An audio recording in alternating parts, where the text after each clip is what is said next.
సోనియా రాహుల్ వల్లే తెలంగాణ వచ్చింది అన్నారు టీపీసీసీ వర్కింగ్ ప్రెసిడెంట్ జగ్గారెడ్డి.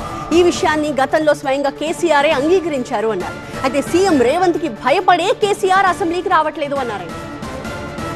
మీరు రాహుల్ గాంధీ గారి గురించి అనుచిత వాక్యాలు తొందరపడి మాట్లాడే బేషరత్కి క్షమాపణ చెప్పాలని కాంగ్రెస్ పార్టీ కేసీఆర్ గారిని మీడియా ద్వారా కోరుతున్నది.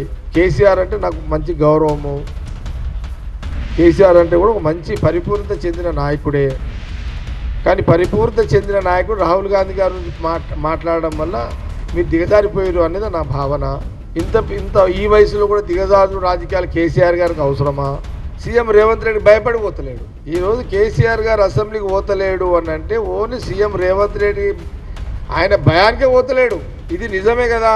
కేసీఆర్ని ఆడగడుగుతాడు అని భయం ఉంటుంది. ఏముంటుంది? కేసీఆర్ గారిని ఏమంటాడు? ఏమైనా కడుగుతాడు కదా, ఈయన కూడా ఊరుకోడు కదా.